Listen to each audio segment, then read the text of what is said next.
नमस्कार, स्वागत है आप सभी का डे नाइट स्टडी के इस ऑनलाइन लर्निंग प्लेटफॉर्म पे। कुछ विश्वविद्यालयों और कॉलेजों के सेमेस्टर एग्जाम शुरू हो गए हैं और कुछ महाविद्यालयों कॉलेजों के एग्जाम शुरू होने वाले हैं। और ऐसे में आज के इस वीडियो के माध्यम से आपको बताएंगे कि अगर आप भी अपना सेमेस्टर एग्जाम देने वाले हैं, कोई भी आपका कोर्स हो, यूजी, पीजी, डिप्लोमा या प्रोफेशनल, तो किस प्रकार आपको अपने सेमेस्टर एग्जाम्स की अंतिम दिनों में तैयारी करनी चाहिए, किस प्रकार आपको आंसर राइटिंग करनी चाहिए, कौन कौन चीजें हैं जिसको आप अवॉइड कर सकते हैं जिससे आपका अच्छा मार्क्स आ सकता है, क्या आपके लिए एक बेहतर स्ट्रेटेजी होनी चाहिए लास्ट मोमेंट की, वो सब कुछ हम आपको आज की इस वीडियो के माध्यम से बताएंगे। और साथ ही साथ जो आपके मन में कई सारे छात्र ऐसे होंगे या तो आपकी प्रिपरेशन काफी बेहतर होगी या तो अभी आपने कुछ भी नहीं पढ़ा होगा, तो ऐसे मामले में भी हम चर्चा करेंगे कि उस जो है स्थिति में आप क्या कर सकते हैं। अगर आप पढ़ाई कर चुके हैं या नहीं कर चुके हैं, अगर पढ़ाई कर चुके हैं तो रिवीजन कैसे करेंगे, इंपॉर्टेंट चीजों को कैसे कवर करेंगे, और अभी तक आप कुछ नहीं पढ़े हैं तो कैसे अपने एग्जाम को आप जो है टैकल करेंगे। और फेल और बैक होने का अगर आपका डर है तो निश्चिंत रहिए, इस वीडियो को देखने के बाद ये डर आपका समाप्त हो जाएगा। चलिए वीडियो को हम शुरुआत करते हैं और आपको एक एक करके उन तमाम बातों पर चर्चा करते हैं जो आपके एग्जाम में बेहतर अंक दिलाने में आपकी सहायता करेंगे। हालांकि वीडियो की शुरुआत करने से पहले मैं एक बात यहाँ स्पष्ट कर देना चाहता हूँ कि इस वीडियो में मैं कोई आपको जादू करके नहीं दिखाने वाला हूं कि अगर आप ये कर लिए तो आपका हो जाएगा। वही बातें, जेन्युइन बातें जो ऑथेंटिक होती है, जो किसी भी तैयारी को लेकर के जो एक प्रक्रिया होती है उसकी चर्चा मैं करने वाला हूं। तो ध्यान से देखिएगा, अगला 5 से 10 मिनट आपके लिए काफी इंपॉर्टेंट होने वाला है। और अपने उन तमाम दोस्तों, मित्रों और सहपाठियों के साथ भी इस वीडियो को जरूर साझा कर दीजिएगा जो आपके साथ आपके क्लास में पढ़ते हैं। आइए एक करके हम इस वीडियो की शुरुआत करते हैं। हालांकि संभवतः आजकल कम होता है, कंपटीशन की भावना में बच्चे वीडियो शेयर नहीं करते बिकॉज उनको लगता है कि अगर ये स्ट्रैटेजी, ये सीक्रेट अगर जान गया तो फिर मेरा मार्क्स कम आएगा। हालांकि ये चीजें होती हैं, हमने काफी हद तक महसूस किया है। खैर आइए हम वीडियो की शुरुआत करते हैं और आपको बताते हैं तीन चीजों पे मेनली हम डिस्कस करेंगे। क्या क्या डिस्कस करेंगे कि सेमेस्टर एग्जाम्स की प्रिपरेशन के लिए क्या आपकी स्ट्रेटेजी, क्या आपके टिप्स होने चाहिए, आपको कौन कौन से स्टडी मटेरियल आपको जो है फॉलो करनी चाहिए, और आपकी आंसर राइटिंग कैसी होनी चाहिए, इस पे हम चर्चा करने वाले हैं। आइए सबसे पहले हम बात कर लेते हैं जो आपकी इधर बीच मन में कई सारे तरह की जो है परिस्थितियां आपके मन में होंगे, कई सारा मन में आपके सवाल होगा। जो हमने कुछ सवाल लिखे हुए हैं कि अभी तक कुछ नहीं पढ़ा, क्या करें, रिवीजन कैसे करें, जो लोग पढ़ चुके हैं डर लग रहा है, एग्जाम में टाइम को कैसे मैनेज करें बिकॉज एग्जाम के पहले जो 2 घंटे के एग्जाम्स होते थे, अब कई सारे विश्वविद्यालयों में केवल 2 घंटे में आपको पेपर देना होता है। उसके साथ साथ कितने घंटे पढ़ें, कितने घंटे पढ़ने चाहिए, कब पढ़ना चाहिए, क्या श्योर सीरीज या जो अलग अलग मार्केट में सीरीज आती है क्या उससे काम चल जाएगा, एग्जाम हिंदी में लिखे हैं इंग्लिश में लिखे, इस तरह के तमाम प्रश्न आपके मन में इधर भी जो है चल रहा होगा, मुझे उम्मीद है। अब इन प्रश्नों पे करके हम जवाब देंगे और आपको एक बेहतर वे में बताएंगे जो एक ऑथेंटिक तरीका होता है, जो एक सिस्टमैटिक तरीका होता है पढ़ने का। आइए सबसे पहले हम बात कर लेते हैं कि आपको स्टडी मटेरियल में क्या क्या फॉलो करना चाहिए। ध्यान दीजिएगा, ये आपका कोई भी कोर्स हो, BA, BSc, BCom, MA, MSc, MCom, LLB, BLB, BCA, BBA, BMus, BFA, MSW, XYZ, कोई भी कोर्स होगा, कोई भी आपका कोर्स होगा, समझना है आपको। देखिए सबसे पहले मे भी आप में से दो टाइप के बच्चे होंगे। या तो आप एकदम जो होता है ना कॉलेज में बस एडमिशन ले लिया है, बस एग्जाम दे रहे हैं, पहले टाइप के वो बच्चे होते हैं। दूसरे टाइप के वो बच्चे होते हैं जो कॉलेज जाते हैं लेकिन नोट्स कम बनाते हैं, कम मतलब काफी हद तक कम बनाते हैं। और एक टाइप के ऐसे बच्चे होते हैं जो काफी सीरियस होते हैं, वो प्रॉपर क्लास भी करते हैं, प्रॉपर नोट्स भी बनाते हैं। तो 3 टाइप के बेसिकली बच्चे अभी तक जो जहां तक मेरा अनुभव है, 3 तरह के बच्चे जो है कॉलेज में होते हैं। खैर सबसे पहले अगर आपके पास नोट्स है तब तो गुड एंड वेल, आप अपने नोट्स को फॉलो करिए, गुड एंड वेल, आपके लिए बेहतर है कि भाई अपने आप नोट्स को फॉलो करिए और अपने नोट्स के अकॉर्डिंग जो है आप अपनी तैयारी करिए। उसके साथ ही साथ जो बुक्स होती है, जो बुक्स है और जो आपके टीचर्स या प्रोफेसर द्वारा जो है प्रीफर की गई है, जो अगर आपके टीचर प्रोफेशन ने कहा है, उस बुक्स की सहायता लीजिए। और श्योर सीरीज, देखिए मैंने यहाँ पे लिखा है लास्ट ऑप्शन, इट्स मीनिंग कि अगर मान लीजिए कि आपको लगता है, देखिए मैंने कहा ना कि एक टाइप के ऐसे बच्चे होते हैं जो केवल फॉर्म भर देते हैं, वो किसी कॉम्पिटिटिव एग्जाम्स की तैयारी करते हैं और वो केवल एग्जाम देने आते हैं, पास होते हैं, तो डेफिनेटली उनके लिए तो भाई श्योर सीरीज एकदम रामबाण तरीका है, आपके लिए तो बेहतर है। लेकिन जिनको अच्छा सीजीपीए लेके आना है, जिनको अच्छा मार्क्स लेके आना है और जिनको लगता है कि मेरा ग्रेजुएशन या यूजी या पीजी बेहतर देना चाहिए, मेरा एकेडमिक अच्छा होना चाहिए, उनके लिए तो भाई ये 2 चीजें बहुत इंपॉर्टेंट है। और ये दोनों क्या है, आपको अपना नोट्स और आपको बुक्स जो है फॉलो करनी चाहिए। श्योर सीरीज के चक्कर में आपको नहीं पढ़ना चाहिए। अगर आप एक अच्छे विद्यार्थी हैं, अगर आप सीरियस हैं, अगर आप एकेडमिक अपना अच्छा करना चाहते हैं तो, अदरवाइज अगर आप केवल पास होना चाहती हैं, एक एवरेज जो है नंबर लाना चाहते हैं, परसेंटेज लेके आना चाहते हैं, सीजीपीए लेके आना चाहते जाते हैं तब आप श्योर सीरीज को फॉलो कर सकते हैं। आगे देखिए लास्ट 5 ईयर के पीवाईक्यू, जो कि ये जो बच्चे अच्छे वाले बच्चे होते हैं, और मैं तो कहूंगा सारे बच्चे इसको फॉलो करें, क्योंकि श्योर सीरीज वाले बच्चे तो वैसे भी उनको बस पढ़ना होता है कि बस हमारा एग्जाम एक एवरेज निकल जाए। लेकिन मेरा ऐसा मानना ये है कि लास्ट 5 ईयर के जो पीवाईक्यूज होते हैं अब सभी को फॉलो करना चाहिए, यानी कि प्रीवियस ईयर क्वेश्चन पेपर। अब उस प्रीवियस ईयर क्वेश्चन पेपर से क्या होता है, जब आप 5 सालों के पीवाईक्यू को ऑब्जर्व करते हैं, एनालिसिस करते हैं, विश्लेषण करते हैं, तो आप ये पाते हैं कि उसमें आप गेस कर पाते हैं कि उसमें कौन कौन से ऐसे इंपॉर्टेंट टॉपिक्स हैं। संभवतः और सामान्यतः क्या होता है कि आपके लगभग, जहां तक मेरा ऐसा अनुमान है कि यूनिट में लगभग 8 यूनिट आपका होता होगा, 8 यूनिट होता होगा, ठीक है। 8 यूनिट संभवतः आपके एक सब्जेक्ट में होता है, कहीं कहीं पार्ट ए में होता है, कहीं कहीं आपका ये जो है पार्ट ए में होता है, कहीं कहीं आप पार्ट बी में करके दोनों में 8 यूनिट होता है। हालांकि अलग अलग ये सब्जेक्ट पेपर भी होता है, लेकिन इतना समानता होता है। अगर आप 5 सालों के पेपर को देख लेंगे, समझ लेंगे, तो आप एक आइडिया लगा पाएंगे कि पेपर का पूरा पैटर्न क्या रहा है और एग्जामिनर किस प्रकार आपसे जो है एग्जाम में क्वेश्चन पूछ रहा है, किस यूनिट से ज्यादा क्वेश्चन पूछ रहा है और किस यूनिट में वो कौन सा इंपॉर्टेंट टॉपिक है जिससे हर साल क्वेश्चन आता है। और आपने एक चीज ऑब्जर्व किया होगा अभी तक, चूंकि आप 12th पढ़ के आए हैं या अगर आप पीजी के छात्र तो आप यूजी पढ़ के आए हैं, कि हर यूनिट में एक या दो ऐसे इंपॉर्टेंट टॉपिक्स होते हैं जिससे क्वेश्चन पूछता ही पूछता है। या तो वेरी शॉर्ट में पूछेगा, या तो लॉन्ग में पूछेगा, या जो है शॉर्ट में पूछेगा। अदरवाइज अगर आपका एमसीक्यू है तो एमसीक्यू में डेफिनेटली पूछेगा। तो ये चीजें आप 5 सालों के पेपर से गेस करते हैं, ऑब्जर्व कर पाते हैं, एनालिसिस कर पाते हैं। तो ये आपको करना है। अगर कुछ बच्चे ऐसे होते हैं जो नोट्स नहीं बनाते, बस कॉलेज जाते हैं, पढ़ के चले आते हैं, या आधा अधूरा उनका नोट्स रहता है, तो अगर पॉसिबल हो तो आप अपने फ्रेंड के नोट्स की भी सहायता ले सकते हैं। हालांकि आजकल की स्थिति तो बड़ी गड़बड़ हो गई है कि फ्रेंड नोट्स काफी कम देते हैं, बोलते हैं मेरा नोट्स या तो खो गया है, या तो बोलेंगे आपसे कि कुछ भी मतलब बहाना कर देते हैं, एक्स वाई जेड जो भी उनको समझ में आता है कि खो गया है, या यार मैंने नोट से नहीं बनाया, मतलब कुछ तरह के वो बहाना करते हैं। और आमतौर पर मैंने देखा है वो वही बच्चे होते हैं जो सीरियस होते हैं, जो आपसे अच्छा मार्क्स लेके आना चाहते हैं, तो वो जल्दी नोट शेयर नहीं करते हैं। अगर आपकी अच्छी फ्रेंडशिप है तो मे भी आपको नोट्स मिल सकता है, वो भी डिपेंड करता है कि आपने किस तरह का बॉन्ड अपने फ्रेंड के साथ जो है बनाया है। तो आप अपने अकॉर्डिंग देखिए, क्योंकि ये मामला आपके ऊपर है।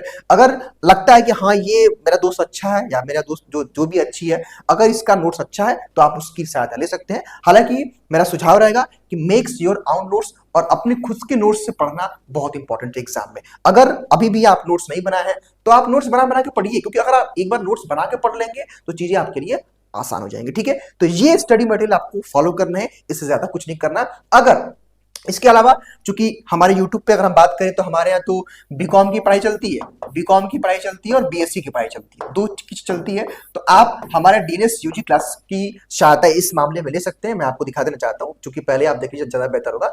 ये देखिए यूजी क्लासेस है हमारा, डीएनएस यूजी क्लासेस। यहाँ से जब आप आएंगे तो यहाँ पे प्लेलिस्ट के माध्यम से बीकॉम और बीएससी क्लास 3rd 1st की चलती है, तो यहाँ से आप इसकी सहायता ले सकते हैं। अदरवाइज जो बच्चे बीए या किसी अदर अगर आप कोर्स के हैं तो अगर आपको भी यूट्यूब की सहायता मिलती है तो आप ले सकते हैं, क्योंकि देखिए यूट्यूब पे भी क्या होता है ना कि चीजें आपके लिए आसान होती है। लेकिन एक बात याद रखिएगा, केवल यूट्यूब से पढ़ करके आप अपना एग्जाम पास नहीं कर सकते। हाँ, समझ सकते हैं, चीजें आपको आसान हो सकती हैं, लेकिन ये रहे कि बस कुछ नहीं पढ़ा यूट्यूब से पढ़ ले तो एकदम मतलब पास तो हो सकते हैं, लेकिन अच्छा नंबर नहीं आएगा जब तक आप खुद से मेहनत नहीं करेंगे, खुद से नहीं पढ़ाई करेंगे, खुद से नोट्स नहीं बनाएंगे। ठीक है, लेकिन हाँ, आज के डेट में यूट्यूब आपका एक बेस्ट सोर्स माना जाएगा। ठीक है, तो इतनी चीजों को आपको फॉलो करना है। आइए हम नेक्स्ट जो है कुछ और विषयों पे चर्चा करते हैं जो आपके एग्जाम के पॉइंट ऑफ व्यू से है इंपॉर्टेंट, और आई थिंक ये है आंसर राइटिंग। सबसे बड़ी बात, अगर आपका एग्जाम यानी कि आपका जो एग्जाम है, यानी कि आपकी जो परीक्षा है, अगर वो आपकी परीक्षा हो रही है रिटन, यानी कि आपकी परीक्षा लिखित हो रही है, ठीक है, तो उस केस में आप सब जानते हैं कि अच्छी राइटिंग जो है वहां पे कंपलसरी होती है, रिक्वायर्ड होती है। अगर आप बेहतर वे में अच्छी राइटिंग में अंडरलाइन करते हुए, चीजों को एक्सप्रेस करते हुए, कम वे में पॉइंट वाइज चीजों को लिखते हैं तो आपका मार्क्स डेफिनेटली अच्छा आता है। ये ऐसा जो है साइंटिफिक तरीका भी है और इसको माना भी गया है। देखिए, अब आप जब आंसर राइटिंग करेंगे तो इसमें कुछ बातों का आपको विशेष तौर पर ध्यान रखना पड़ेगा। अब वो कौन कौन सी बातें, आइए उसको हम पॉइंट वाइज समझने का यहाँ प्रयास करते हैं। देखिए भाई, सबसे पहले आंसर राइटिंग को आप पॉइंट में करेंगे, यानी कि आप पॉइंट में करने से क्या होता है ना कि मान लीजिए कोई सपोज आपने किसी के आप टाइप्स लिख रहे हैं, किसी भी एग्जाम क्वेश्चन में उसके टाइप्स लिख रहे हैं, ठीक है। तो अब जब टाइप्स लिखेंगे तो अगर आप उसको पॉइंट वाइज लिखेंगे तो एग्जामिनर उसको देख के जज कर लेता है कि आपको कितनी नॉलेज है, आपने कितना अच्छा लिखा हुआ है। देन आपको पैराग्राफ जो है राइटिंग को आपको अवॉइड करना है, ये बहुत इंपॉर्टेंट है। मतलब आप लिखते जा रहे हैं, ना तो आपने हेडिंग दिया है, ना तो आपने पॉइंट किया, ना तो अंडरलाइन किया है, तो उसका ज्यादा इंपैक्ट एग्जामिनर के ऊपर नहीं पड़ता है जो आपकी कॉपी चेक करता है। आगे देखिए, आपको अगर चूंकि संभवतः सभी में जरूरत नहीं होता, अगर आप मान लीजिए बीए के बैकग्राउंड से अगर छात्र हैं, अगर आपकी हिस्ट्री है या कोई और सब्जेक्ट है जो है लैंग्वेज सब्जेक्ट है, तो उस केस में क्या होता है कि डायग्राम की आवश्यकता तो नहीं पड़ती है।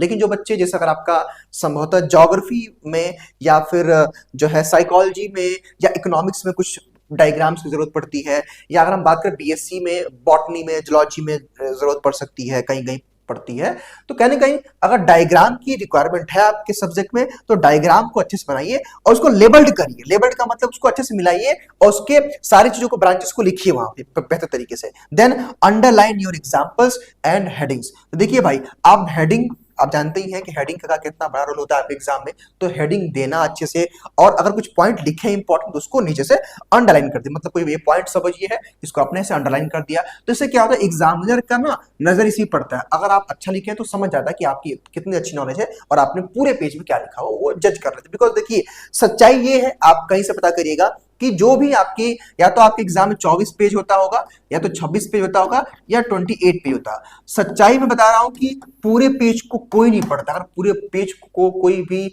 अगर शिक्षक पढ़ेगा तो आपका रिजल्ट आने में काफी लेट हो जाएगा। तो एक नजर वो ससी नजर से देख लेते हैं कितना आपने लिखा है, कुछ कुछ पॉइंट को पढ़ते हैं जो आप हाईलाइट किए होते हैं, और उससे वो समझ जाते हैं कि आप कितना अच्छा लिखे हैं और आपको कितना अच्छा मार्क्स देना होता है। ठीक है, तो ये काम करेंगे। ब्लू और ब्लैक पेन का आप यूज करेंगे, ये ध्यान दीजिएगा। ब्लू ब्लैक पेन का, ब्लैक पेन से आप हेडिंग दीजिएगा, कुछ अंडरलाइन करिएगा, इंपॉर्टेंट पॉइंट्स को उसको नोट डाउन कर लीजिएगा। और अंडरलाइन जो है, और जो है हैंड राइटिंग, देखिए मैंने लिखा है हैंड राइटिंग आपकी अच्छी होनी जरूरी है अगर आप जो है रिटन एग्जाम में बैठ रहे हैं। ठीक है, तो ये कुछ राइटिंग के मैंने टिप्स दे दिए हैं। अब यहाँ पे रिवीजन की बात करें तो देखिए भाई, अगर आप पढ़ चुके हैं तब तो भाई आपको बस रिवीजन करना है। और रिवीजन कैसे करिए, रिवीजन लिख लिख करिए। मान लीजिए सपोज आपने अपनी पूरी पढ़ाई कर ली है, तो आप लिख लिख के जब रिवाइज करेंगे तो आपको सोचिए कि जब एक बार आप पहले से ही उस क्वेश्चन के आंसर की प्रैक्टिस कर लेंगे, तो जब आप एग्जाम में बैठेंगे एग्जामिनेशन हॉल में, तो ऑटोमेटिक आपकी ना पेन चलती जाएगी। बिकॉज आपकी चीजें, मतलब आपका हाथ, आपका पूरा जो बॉडी का जो एक तरह से जो बोलते हैं, जो दिमाग, दो तरह के हमारे दिमाग जो है काम करते हैं, कॉन्शियस माइंड और सब कॉन्शियस माइंड होता है, तो वो ऑटोमेटिक चलने लगेगा आपकी कॉपी पे। कहने का मतलब ये है कि जब आप किसी चीज को एक से दो बार प्रैक्टिस कर लेते हैं, जब तीसरी बार करने जाते हैं तो आप अगर भूल भी गए हैं ना, मतलब कुछ अगर भूलते भी है तो ना आपका पेन चलता रहता है, बिकॉज उसकी प्रैक्टिस हो जाती है। तो कहने का मतलब है कि रिविजन करते समय अगर आपका जो है लिखित परीक्षा है तो आप लिखते हुए उसकी प्रैक्टिस करिए, रिवीजन करिए, ज्यादा बेहतर होगा। और आंसर राइटिंग की प्रैक्टिस हो जाएगी आपकी। अब आंसर राइटिंग की जब आपकी अच्छी प्रैक्टिस हो जाएगी तो आप जानते हैं अच्छा मार्क्स आएगा। और मेरा हमेशा से एक मानना रहा है, कम पढ़ो और फोकस्ड होकर पढ़ना है। मान लीजिए कि अब ऐसा नहीं, कुछ बच्चे कहते हैं सर कितने घंटे पढ़े, देखिए घंटे मैटर नहीं करते हैं। आपको अपने लिए छोटे छोटे प्लान जो है बनाने पड़ेंगे, छोटे छोटे आपको बनाना पड़ेगा कि भाई ये क्वेश्चन है, ये वाला क्वेश्चन मुझे पहले आज दिन में ये कंप्लीट करना है, ये जो क्वेश्चन 2 है ये मुझे कंप्लीट करना है। मतलब आप उसमें घंटे मैटर नहीं करता, घंटे मत देखिए कब पढ़ना है। और ऐसा नहीं कि सुबह बैठ के, मतलब सुबह भोर में उठ के पढ़ लिया, रात को पढ़ लिया, दिन में पढ़ लिया। मैं कहता हूं जब आपका मन करे, जब आपका माइंड फ्रेश हो तब आप पढ़िए। इसका ये मतलब नहीं कि जब का मतलब कि दिन भर मौज मस्ती किए, शाम को थक के सो गए फिर, तो ऐसा भी नहीं होना चाहिए। कुछ ना कुछ कमिटमेंट आपको खुद से करना पड़ेगा, क्योंकि कहते हैं ना कि अगर आप खुद कमिटमेंट करके उसको नहीं निभा पाएंगे तो फिर कोई मतलब नहीं कि अगर आप कुछ और भी नहीं कर पाएंगे। तो मेरे कहने का मतलब ये है कि भाई खुद से कमिटमेंट करिए कि आज मुझे ये जो यूनिट है, यूनिट नंबर 2 है, इसका पूरा रिवीजन कर लेना है। चाहे इसके लिए मुझे 2 घंटे देने पड़े, 3 घंटे देने पड़े या 4 घंटे देने पड़े। ठीक है, और मैं तो कहूंगा कि रिवीजन आप लिख लिख करिए। और मेरा खुद का अनुभव रहा है, और मेरी तो एक आदत रही है पढ़ाई के समय कि मैं लिख लिख करके चीजों को याद करता हूँ। और लिख लिख कर आप याद करते हैं, उसके 2 फायदे होते हैं।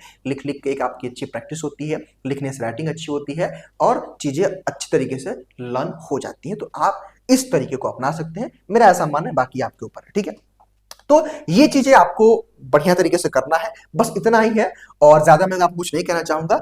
और बाकी लास्ट में जो आपको कुछ सवाल थे, देखिए सर हिंदी में लिखें या इंग्लिश में, देखिए भाई आपके ऊपर है, आप जिस भी भाषा में कंफर्टेबल है आप लिख सकते हैं। हालांकि अगर आप बीएससी के छात्र हैं तो और बीकॉम के तो आप इंग्लिश में लिखिए, बीए के छात्र वैसे भी हिंदी में लिखते हैं, आधा मैक्सिमम हिंदी में लिखते हैं, कुछ इंग्लिश में लिखते हैं, लेकिन अगर आप इंग्लिश में बीए में लिखते हैं तो आपका मार्क्स अच्छा आता है। सेव सीरीज की बात, उन बच्चों के लिए सेव सीरीज हेल्पफुल रहेगा जो कुछ नहीं पढ़ते हैं, जो केवल डिग्री के लिए पढ़ते हैं या जो केवल अलग एग्जाम की तैयारी करते हैं, बस यहाँ डिग्री लेना है तो उनके लिए बेहतर है। बाकी अगर आप अच्छा मार्क्स लेके आना चाहते हैं तो मैं तो आपसे जरूर कहूंगा कि नोट्स बुक्स या आप अपने दोस्त के नोट्स की सहायता लीजिए।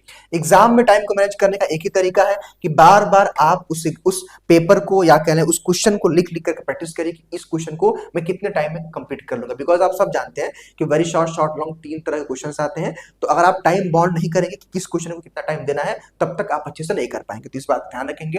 और जो लोग कुछ नहीं पढ़े हैं उनके लिए श्योर सीरीज बेहतर होगा। रिवीजन करने का तरीका बार बार प्रैक्टिस करिए, एग्जाम में टाइम मैनेज करने के लिए एक वॉच ले लीजिएगा, और ना हो तो घड़ी के रख करके अपने सामने और लिखने का एक प्रैक्टिस घर पे कर लीजिएगा, ठीक है। तो ये सारी चीजें हैं, ये सारे टिप्स हैं आपको जो अपनाने चाहिए। बाकी लास्ट में आपसे मैं यही कहना चाहूंगा कि आप सबके एग्जाम्स के लिए best wishes, best of luck, और आई होप कि आप सब जो है बेहतर जीपीए अपने एग्जाम में गेन करेंगे। इन शुभकामनाओं के साथ मैं इस वीडियो को समाप्त करूंगा। बहुत बहुत शुक्रिया।